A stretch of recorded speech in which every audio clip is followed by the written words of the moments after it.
పరశుభావం పగబడితే మనిషిని కాటేజ్ దాకా వదిలిపెట్టదంటారు.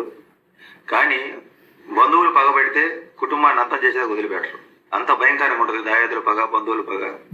కానీ ఒకసారి గొడవ జరిగి ఒకసారి విభేదాలు వచ్చిన తర్వాత వాళ్ళు అది ఎలా పగపడతారంటే చాలా సంవత్సరాలు వెయిట్ చేస్తారు. ఎప్పుడు దొరుకుతారు. మన మీద దాచుకున్న పగని పాము తొందరగానే బయటపడింది. కానీ వీళ్ళు ఎట్లా కాదు, చాలా సంవత్సరాలు వెయిట్ చేస్తారు. వెయిట్ చేసి దొరికాడు రా ఇప్పటికని చెప్పి అందరూ ఒక టీం అయి ప్లాన్ చేస్తారు. మనకు సపోర్ట్ చేసినట్టు చేసి తీసుకుపోయి వేస్తారు గొంతులో. ఎవరినైనా నమ్మండి కానీ మనుషులను అసలు నమ్మొద్దని ఒక సినిమాలో డైలాగ్ ఉంది. అడవిలో జంతువులకు బతకాలండి. ఎందుకంటే వాళ్ళకి మనం ఏం చేయాల్సిన అవసరంలా, మనం వాళ్ళకన్నా ఏదో టైంలో గొప్పగా బతుకుంటే వాళ్ళు పతనం అయ్యేదాకా వాళ్ళు వెంటాడుతూనే ఉంటారు. వాళ్ళు ఇప్పుడు ఎంత స్థాయిలో ఉన్నా కానీ మన మీద పగ అంటే ఇంకా వాళ్ళ కళ్ళ ముందు మనం ఉండకూడదు. పూర్తిగా పతనం అయిపోయి అడుక్కునే స్థితికి రావాలి. సరే ఆ స్థితికి వచ్చి అయ్యా అమ్మన్నా ఊరుకుంటారా, పొడుస్తారు. ఎవరికైనా ఇదే గుర్తు పెట్టుకోండి, ఒకసారి గొడవలు వచ్చి ఎదురేకమైపోయిన తర్వాత మంచిగా నటిస్తూ మన దగ్గరికి వస్తారు.